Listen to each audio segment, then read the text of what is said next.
بسم الله الرحمن الرحيم قال رسول الله صلى الله عليه وسلم تعلموا الفرائض وعلموها الناس فإنها نصف العلم. الحمد لله رب العالمين والصلاة والسلام على خير البرية محمد وآله الطيبين الطاهرين. قال المصنف رحمه الله تعالى ونفعنا بعلومهم آمين. وللجدة السدس لأم كانت أو لأب واحدة كانت أو أكثر إذا كن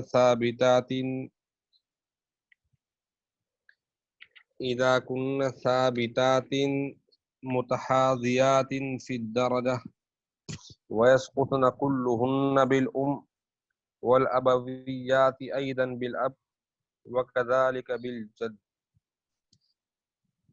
إلا أم الأب وإن علت فإنها ترث مع الجد لأنها ليست من قبله والقربى من أي جهة كانت تحجب البعد من أي جهة كانت وارثة كانت القربى أو محجوبة.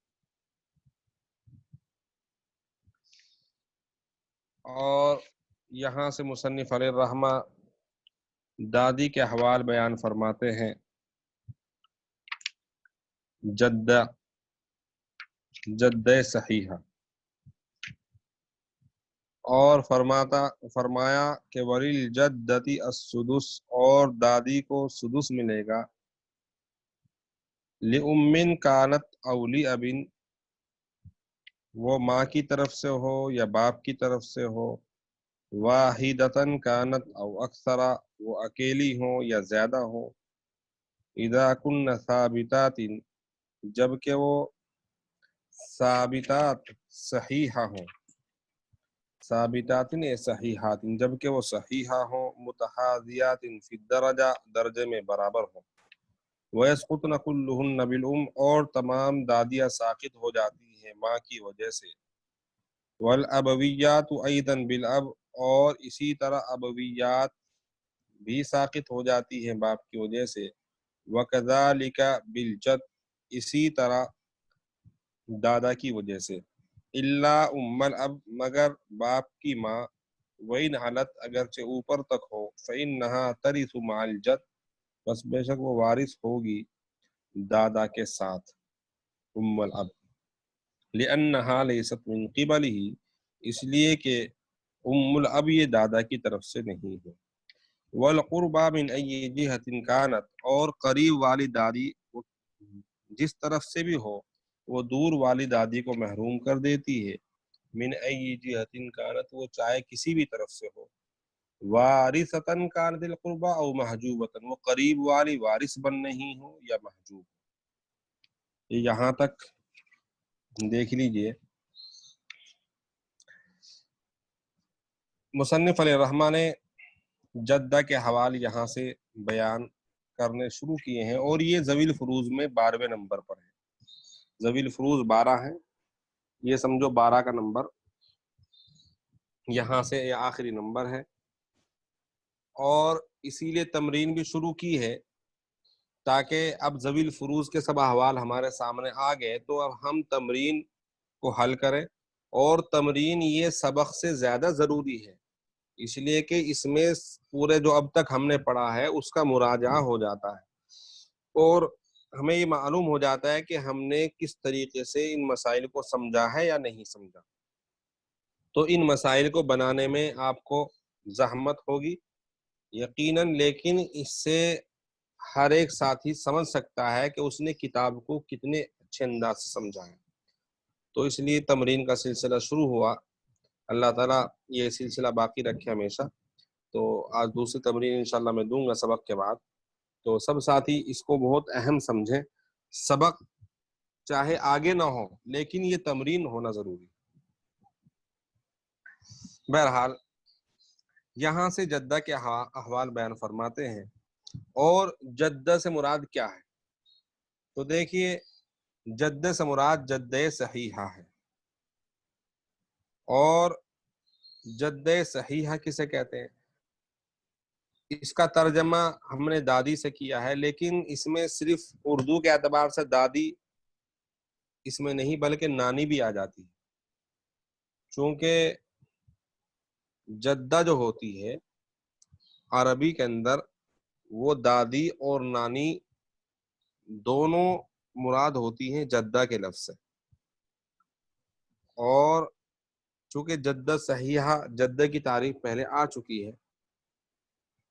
عبارت کے اندر کہ جدہ صحیحہ کسے کہتے ہیں، تو اس کی تعریف کا اعادہ کر لیتے ہیں کہ جد صحیحہ اس مؤنث اصل بعید کو کہتے ہیں جس کا میت سے رشتہ جوڑنے میں جد فاسد کا واسطہ نہ آئے، یعنی درمیان میں اس کے اور میت کے درمیان جد فاسد نانا نہ آئے، تو جیسے باپ کی ماں یہ جد صحیحہ ہے، اور دادا کی ماں یہ بھی جد صحیحہ، ماں کی ماں نانی یہ بھی جد صحیحہ ہے، اور جد فاسدہ جس میں نانا یعنی نانا کی ماں وہ جد فاسدہ ہے، تو دیکھیے جو ذوی الفروض جن کو حصے ملتے ہیں وہ جد صحیحہ، اور جد صحیحہ کی دو حالتیں ہیں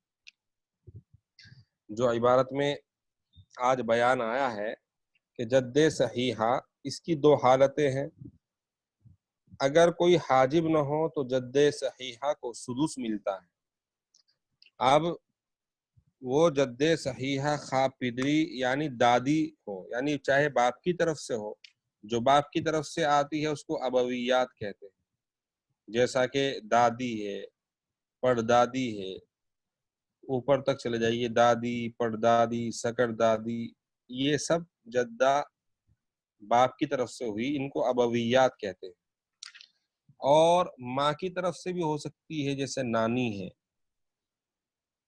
نانی تو عربی میں اس کو بھی جدہ ہی کہتے ہیں لیکن اردو زبان میں اس کو نانی کہتے ہیں، تو بہرحال دادی ہو چاہے نانی ہو دونوں کو جدہ صحیحہ میں داخل کہا جاتا ہے، تو بہرحال جدہ کی دو حالتیں ہیں، ایک حالت سدس لینے کی ہے، خواہ وہ ایک دادی ہو یا ایک سے زیادہ ہو تو دونوں سدس ہی میں شریک ہوں گی، ان کا حصہ سدس سے زیادہ نہیں، اور دوسری حالت محروم ہونے کی۔ اب اس کی دلیل حصر بھی دیکھ لیجیے، فرماتے ہیں کہ اگر جدہ کے کل دو حال ہیں، جدات خواہ ایک ہو یا ایک سے زیادہ کل ترکے میں چھٹے حصے کی مستحق ہوتی ہے بشرطے کہ کوئی حاجب نہ ہو، اگر ایک سے زیادہ جدات ہوں تو چھٹا حصہ ان میں برابر تقسیم کر دیا جاتا ہے، اور میں نے بتایا کہ جدات اگر باپ کی طرف سے ہوں گی تو ان کو ابویات کہتے ہیں، اور اگر ماں کی طرف سے ہوتی ہے اس کو امویات کہتے ہیں، جیسے باپ کی طرف سے ام الاب دادی، ماں کی طرف سے جیسے ام الام نانی، ام الام جو ہے یہ نانی ہے، تو اس طریقے سے یہ جدہ کی حالت دو ہو گئی۔ پھر جدات کے مستحق ہونے کی شرطیں آگے مصنف علیہ الرحمہ بیان فرماتے ہیں کتاب کے اندر کہ جدات کے مستحق ہونے کی شرطیں ایک تو یہ ہے کہ جدات صحیحہ ہوں، فاسدہ نہ ہوں، دوسرے درجے میں برابر ہوں جس کو مصنف علیہ الرحمہ نے فرمایا ہے متحادیات فی الدرجہ، اور تیسرے کوئی حاجب نہ ہو، یعنی ماں وغیرہ، ماں تو سب کے لیے حاجب بن جاتی ہے، اور باپ ان دادیوں کے لیے حاجب بنتا ہے جو باپ کے واسطے سے ہوں، اور دادا ان دادیوں کے لیے حاجب بنتا ہے جو دادا کے واسطے ہوں، جیسا کہ مثالیں آپ کے سامنے آ رہی ہیں انشاءاللہ، ان مثالوں میں یہ سب باتیں سامنے آ جائیں گی۔ اب یہاں اسکرین پر دیکھیے آپ حضرات کہ سب سے پہلے تو یہاں جدہ کے احوال بیان فرماتے ہیں کہ والجدۃ الصحیحہ وہی التی لا يدخل فی نسبتها الى المیت جد فاسد، یہ جدہ صحیحہ کی تعریف ہے کہ جدہ صحیحہ اس کو کہتے ہیں کہ اس کی نسبت میت کی طرف کرنے میں کون نہ ہے، جد فاسد یعنی نانا نہ ہے۔ تو اس کی دو حالتیں ہیں، وللجدۃ السدس لام کانت او لاب، کہ دادی کو سدس ملے گا ماں کی طرف سے ہو یا باپ کی طرف سے ہو۔ مثال دیکھیے، طارق کا انتقال ہوا، اس نے ام الاب کو چھوڑا ہے پہلی مثال میں اور عم کو چھوڑا ہے، تو یہاں ام الاب یہ باپ کی طرف سے دادی، تو لہذا اس کو سدس دیں گے اور عم کو عصبہ دیں گے، عصبہ بنائیں گے، مسئلہ 6 سے بنے گا، اور ایک سدس ماں کو ام الاب کو مل جائے گا، باقی 5 عم کو مل جائیں گے۔ دوسری مثال میں ام الام ہے، چونکہ عبارت مصنف کی یہ ہے کہ وہ جدہ ماں کی طرف سے ہو یا باپ کی طرف سے، تو باپ کی مثال ہی آ گئی، ام الاب یہ ماں کی مثال ہے، تو یہاں بھی ام الام کو سدس ملا اور عم کو سدس مل گیا۔ تو اس طریقے سے یہ مسئلہ 6 سے بنایا، ایک ام الام کو مل گیا اور باقی جو 5 ہیں وہ عم کو مل جائیں گے جو عصبہ بننا ہے۔ یہ دو مثالیں تو ام الاب کی ہوگی، ایک ام الام کی ہوگی۔ واہ، پھر آگے عبارت ہے واحدتن کانت او اکثر، کہ دادی ایک ہو یا زیادہ ہو۔ ایک کی مثال جیسا کہ ام الاب اور عم، اوپر گزری مثال کہ ام الاب کو سدس مل گیا اور عم کو عصبہ، مسئلہ 6 سے بنائیں گے، ایک ام الاب کو مل گیا اور باقی جو 5 ہیں وہ عم کو مل جائیں گے۔ واحدتن کانت او اکثر، یہ اکثر کی مثال ہے، یعنی اگر 2 دادی ہوں، میں نے دادی کا لفظ اس لیے استعمال کر رہا ہوں چونکہ اردو کے اندر یہ الگ الگ اصطلاح ہے، لیکن عربی میں ان کو جدہ ہی کہتے ہیں، تو اس لیے اگر 2 جدہ ہوں، جیسے ام الاب ہے ام الام عم ہے، تو یہاں پر دونوں کو سدس ملے گا، یعنی دونوں سدس میں شریک ہوں گی، تو مسئلہ 6 سے بنائیں گے، ایک ان دونوں کو مل جائے گا اور باقی 5 عم کو مل جائیں گے، لیکن 1 2 میں تقسیم نہیں ہوتا، تو یہاں پر یہ تصحیح کریں گے، اور تصحیح اس طرح کریں گے، عدد روز 2 ہیں، ان کو اصل مسئلہ جو 6 ہے اس میں ضرب دیں گے، تو حاصل ضرب 12 آ گیا، پھر 12 کا جو سدس ہے وہ 2 ہے، وہ 2 ان دادیوں کو دیں گے، ایک ایک وہ لے لیں گے، اور باقی جو 10 ہیں وہ عم کو مل جائیں گے۔ یہ اکثر کی مثال ہو گئی۔ اس کے بعد اذا کننا، آگے عبارت ہے مصنف علیہ الرحمہ کی، اذا کننا ثابتات، کہ جب کہ وہ صحیحہ ہوں، یعنی دادیوں کے سدس لینے کی شرط یہ ہے صحیح ثابتات، ثابتات کا ترجمہ ہے اے صحیحات، یعنی وہ دادیاں صحیحہ ہوں۔ صحیحہ کی قید سے فاسدہ نکل گئی، اور میں نے بتایا تھا کہ فاسدہ کا مطلب یہ ہوتا ہے کہ درمیان میں ان کے نانا نہ آئے۔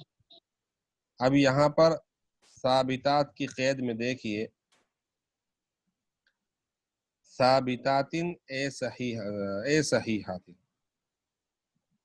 تو دوسری شرط یہ ہے متحاذیات فی الدرجہ، یہاں صحیحات سے پہلے ایک لفظ، صحیحات کے بعد ایک لفظ اور بڑھا لیجئے، متحاذیات فی الدرجہ، درجے میں برابر ہوں۔ درجے میں برابر ہونے کا مطلب یہ ہے کہ اگر ایک دادی ہے اور اس کے متحاذی ہونے کا مطلب یہ ہے کہ دوسری طرف، ایک طرف نانی ہے ایک طرف دادی ہے، یہ ہے متحاذیات فی الدرجہ، یعنی ایک واسطہ ہو، اور اگر ایک نانی ہے اور دوسری طرف پردادی ہے تو وہ متحاذی فی الدرجہ نہیں ہوگی۔ جیسے مثال دیکھیے،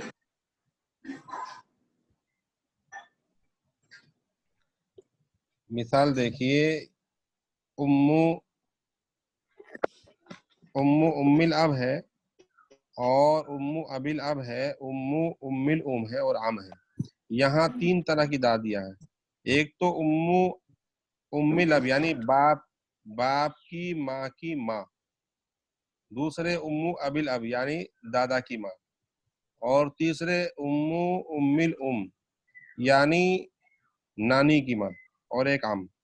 یہاں مسئلہ بنانے سے پہلے دیکھیے کہ پہلے یہ جو دادیاں آپ کو نظر آ رہی ہیں تین، یہ ان میں سب صحیحہ ہے کہ نہیں؟ چونکہ جد صحیحہ کی تعریف یہ تھی کہ درمیان میں نانا نہ ہے، تو ان میں نانا نہیں آ رہا ہے۔ ایک جگہ دادا تو آیا ہے، امو ابل اب دادا کی ماں، لیکن نانا نہیں ہے اس کے اندر، تو اس وجہ سے صحیحہ تو ہے۔ اس کے بعد دیکھیے سب کے سب متحادی فی درجہ ہے کہ نہیں؟ تو آپ نے غور کیا ان تینوں میں متحادی فی درجہ ہے، تینوں سب میں دو دو واسطے ہیں۔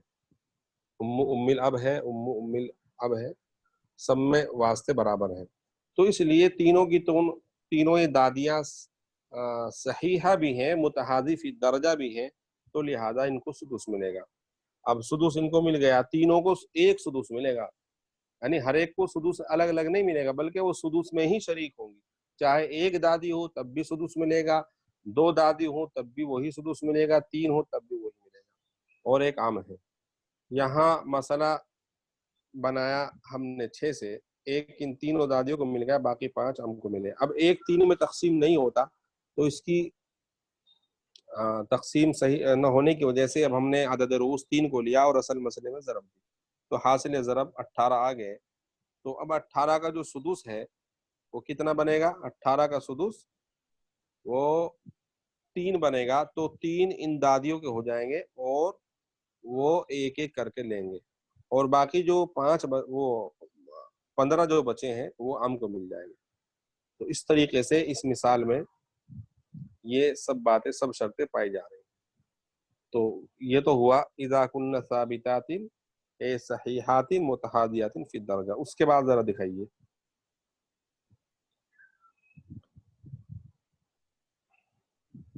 یہ تو پہلی حالت ہوئی کہ جدہ جو ہے ان کو سدس ملتا ہے، لیکن اس کے لیے شرط مصنف نے کیا بیان فرمائی کہ اذا کن ثابتات، جبکہ وہ دادیاں صحیحہ ہوں، متحادیات فی الدرجہ درجے میں برابر ہوں، اور دوسری حالت یہاں سے بیان فرمائی وَيَسْقُطْنَ كُلُّهُنَّ، یہ دادیاں تمام کی تمام ساقط ہو جائیں گی ماں کی وجہ سے۔ جیسا کہ مثال دیکھیے،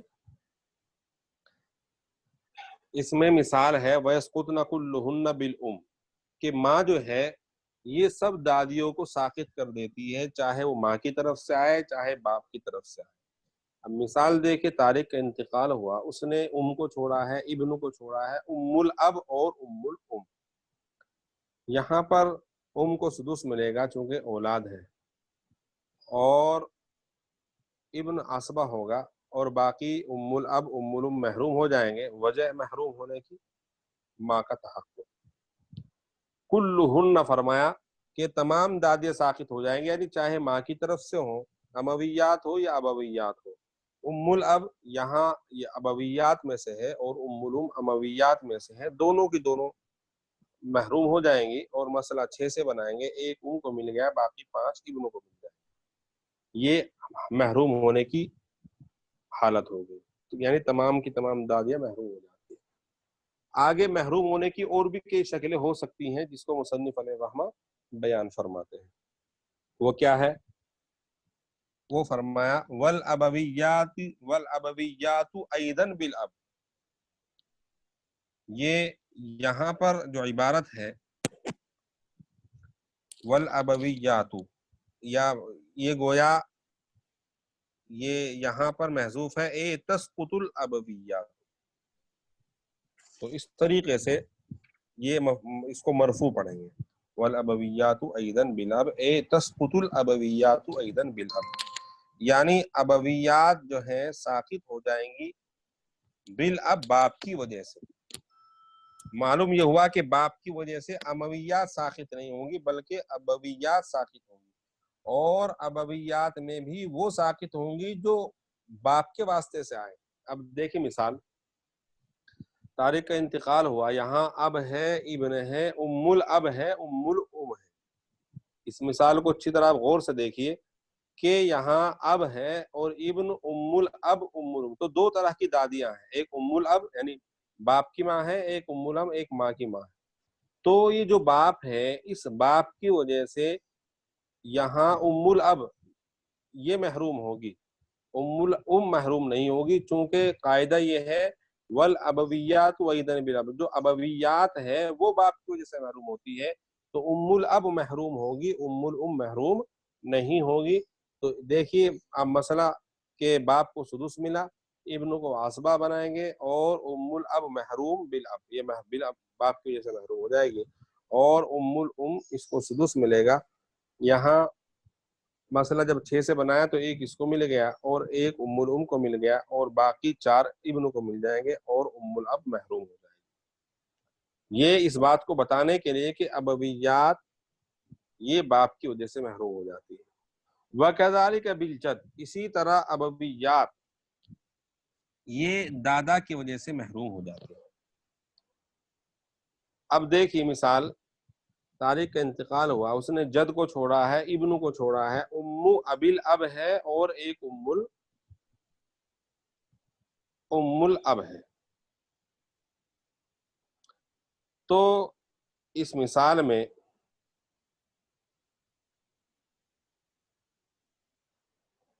یہ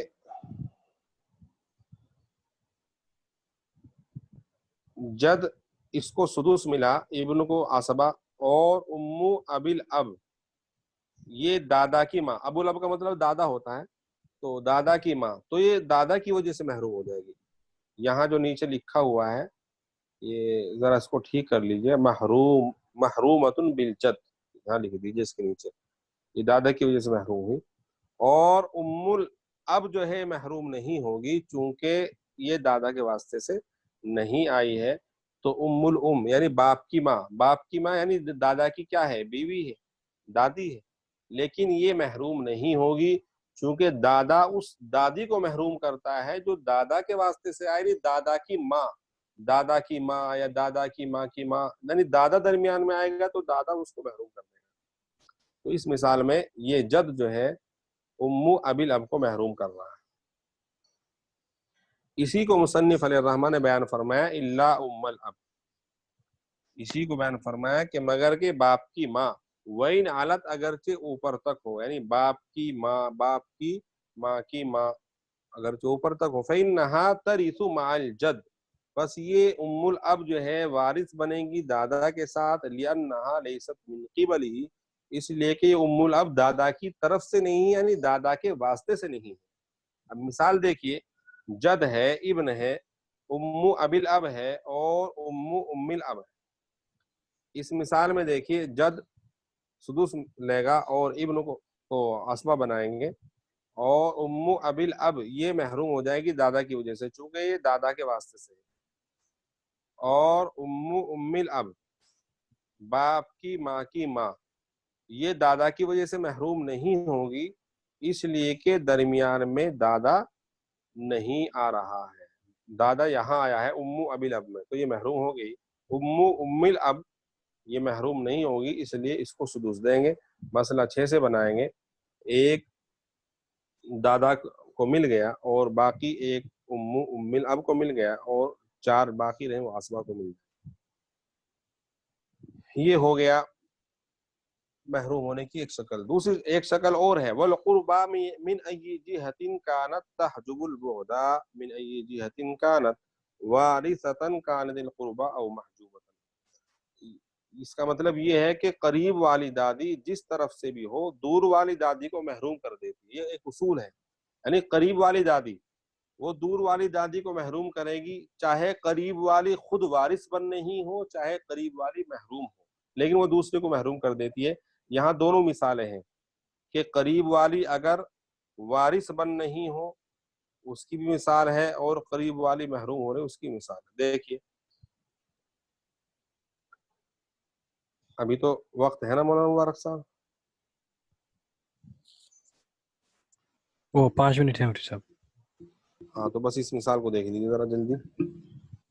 یہ اس مثال میں طارق کا انتقال ہوا، اس نے اب کو چھوڑا ہے، ابن کو چھوڑا ہے. ام الاب اور ام الام، یہاں اب کو سدس ملے گا اور ابن عصبہ بنے گا، اور ام الاب یہ محروم ہو جائے گی باپ کی وجہ سے چونکہ باپ کا واسطہ ہے، اور ام الام یہ محروم ہوں گی ام الاب یعنی قربا کی وجہ سے، چونکہ قریب والی دادی دور والی دادی کو محروم کر دیتی ہے، تو گویا قریب والی خود محروم ہو رہی باپ کی وجہ سے، اور دور والی کو اس نے محروم کر دیا، یعنی ام الام کو محروم کر دیا. تو اس طریقے سے مسئلہ 6 سے بنائیں گا، 1 اب کو ملے گا، 5 ابن کو مل جائیں گے، اور یہ دونوں محروم ہو جائیں گے. تو دونوں کے محروم ہونے کی وجہ آپ سمجھ گئے کہ ام الام محروم ہوئی ہے ام الاب کی وجہ سے، قربا کی وجہ سے، اور قربا محروم ہوئی ہے اب کی وجہ سے. دوسری مثال دیکھیے، جد ہے، ابن ہے، ام الاب، ام الام. یہاں پر یہ جد کو سدس ملے گا، ابن جو ہے عصبہ بنے گا، اور ام الاب کو سدس ملے گا. تو یہ قریب والی یہاں پر یہ وارث بن نہیں ہے، یہ وارثتن کی مثال ہے، قریب والی وارث بن نہیں ام الاب، لیکن ام الام یہ محروم ہو جائے گی.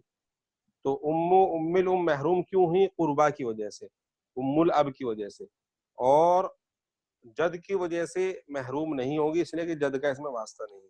تو بہرحال قریب والی یہاں وارث بن نہیں ہے، لیکن دور والی کو اس نے محروم کر دیا. اور اس سے پہلی مثال میں قریب والی خود بھی محروم ہو رہی ہے اور دوسرے کو بھی اس نے محروم کر دیا.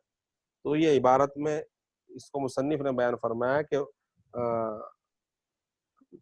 وارثتن کانت القربا او محجوبتن، کے قریب والی خود وارث بن نہیں ہو یا قریب والی خود محجوب ہو لیکن وہ دوسرے کو محجوب کر دیتی ہے. یہ دونوں مثالیں آپ کے سامنے. ٹھیک ہے، بہتر ہے. جو جدہ کا بیان ہے ذرا مفصل ہے، آگے کچھ اور شکلیں آ رہی ہیں، وہ انشاءاللہ تفصیل سے پھر بتا دی جائیں گی. تو اس میں تھوڑا سا آپ حضرات ذرا تیاری کر کے لائیں. یہ جدہ کا نقشہ اور آگے تفصیلات ہیں اس کے اندر، اور تمرین کا خاص طور سے اہتمام کریں. ٹھیک ہے، بہتر ہے. اور کسی ساتھی کو کوئی بات پوچھنی ہے؟ ٹھیک ہے، بہتر ہے. جزاکم اللہ مولانا. السلام علیکم ورحمۃ اللہ.